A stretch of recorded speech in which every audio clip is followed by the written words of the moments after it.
Michelle Mobby, it is an absolute pleasure to be hosting you today as the principal lead designer and interior designer and director of design at Georgian. Let's talk countertops, because nothing speaks luxury quite like countertops. But I gotta say, for a lot of people, countertops they're scary. People have known of marble, and they know that the stone countertops are popular when it comes to luxury. But I think the mind often goes to stone. It goes to the same stuff over and over again. It goes to marble. That's scary. But countertops today are not what they used to be even 5 years ago, 10 years ago, right, Michelle? I mean, things have changed, right, haven't they? Countertops are such a big part of a kitchen, and not just because of the way that they look, but they really have to be incredibly durable. And that's probably one of the biggest things that clients come to me is like, I don't want a lot of maintenance on my countertops. I don't want them to stain. I don't want them to etch. And they're really scared about that. But there are so many different choices nowadays that you can really get the look that you want and also get that kind of durability. I'm the kind of person where I don't really mind, a little etching. Etching is when you put a glass down on a countertop and you get that little ring around. If you have a honed finish, it tends not to be as much. You look at the Europeans and the Italians and how they use their stones. It's very different than we do. We want everything to be pristine.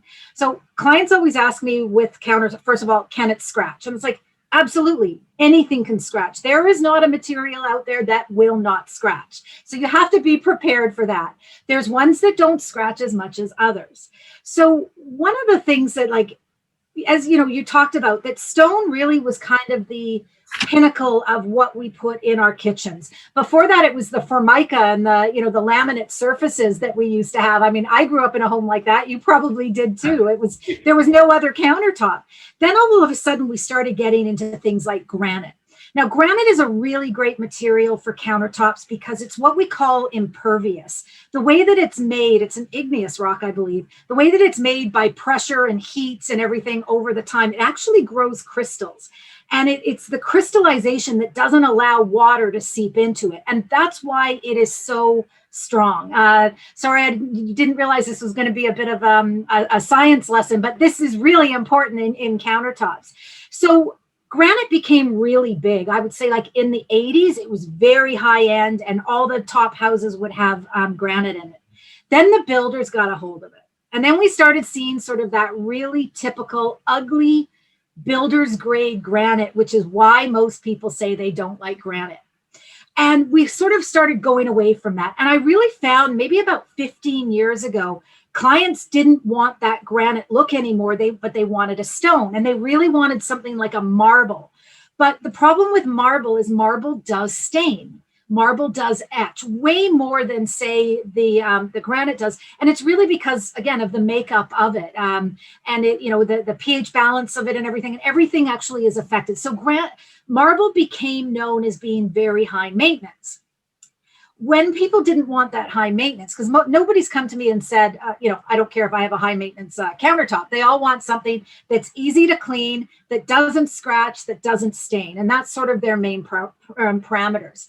So out of that, we started seeing things like quartz. Quartz is a really interesting, it's sort of half man-made, half natural material. They add a lot of quartz, which is essentially all those crystals that are in granite, pull them all together and glue them together with an epoxy or a type of resin to sort of make a very strong countertop.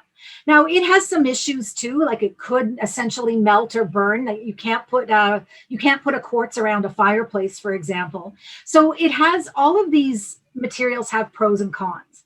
Then we came back to, then after we've had these sort of materials, all of a sudden porcelain slab became really big. I'm sure you've all probably heard about that.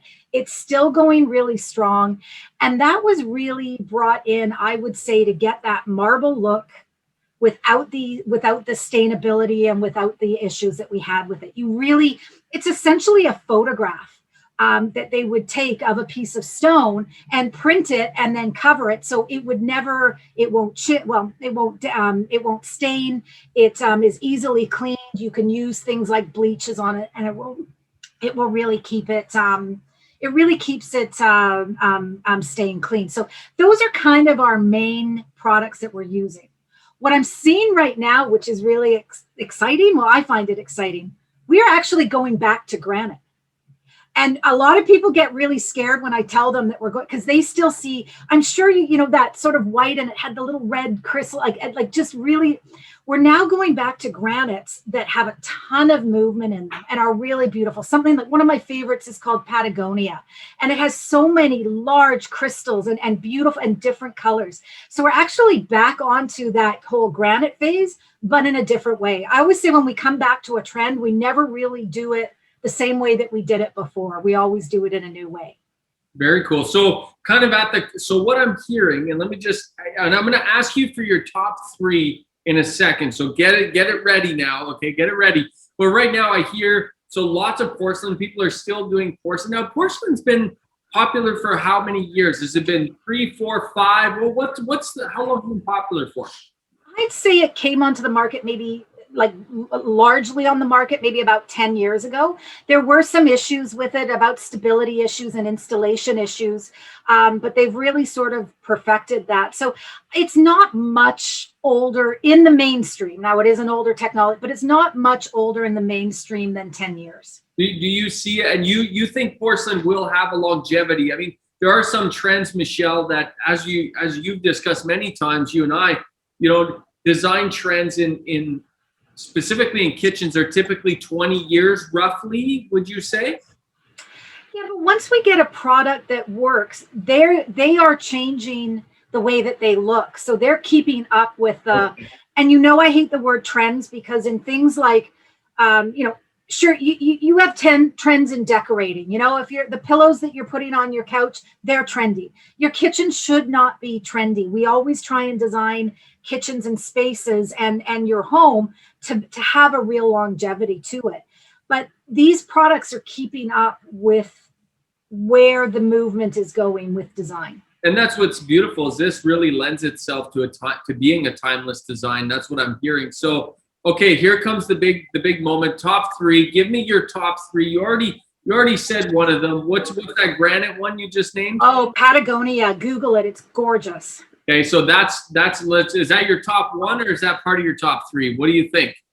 Yeah, I think that's one of my favorite ones right now, and of these granites that are really, like I said, big crystallization and a lot of different colors in them as well. One thing that I didn't mention is another one of my favorite products is Quartzite. Now, Quartzite is, again, what's the difference between, you're talking to a layman here, what's the difference between quartz and quartzite? So quartz is man-made from natural product. So they use bits of quartz ground up and then put it together with a resin and create a countertop through that. Quartz is quarried. It comes out of the mountain, and it's even stronger and more impervious than granite is. The crystallization is more tightly packed. So, and there's some beautiful materials that are coming out of it. However, it's quite costly. So if, you've got granite, marble, quartzite, basically, and quartz is kind of, floating in between those. So interesting. So quartz is man-made. Quartzite is actually a stone mined from a quarry. Would you say quartzite is at the top of the price range? I would say so. Just from its sort of beauty and the way that it comes out of the out of the mountain, and also its how durable it is. It is probably the most durable stone that we use in interior on countertops, or one of them, and definitely beautiful. Speaking of durability, and you've already talked a little bit about this, but when I hear porcelain for a countertop, it sounds fragile to me. Like it just sounds fragile to the average listener, I'm sure, but that's not the case at all, is it? Oh, it's incredibly strong. Just even think about your bone porcelain and your porcelain china, how strong that is and how incredibly thin it is. With countertops with porcelain, we're using 12 millimeters, which is just over a ½ inch of material, and it's very, very strong. Some of the porcelain slabs are actually what we call sintered stone. And here's another sort of sintered stone is really, it's a man-made process of how stone in the earth is made.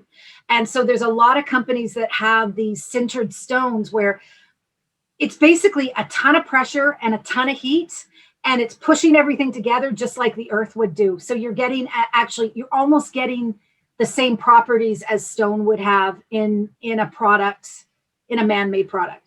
So sintered stone, where does that fit into the pricing ratio?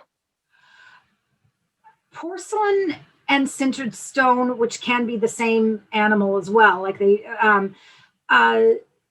tend to be a little less on material, but their fabrication cost tends to be a little higher. Okay.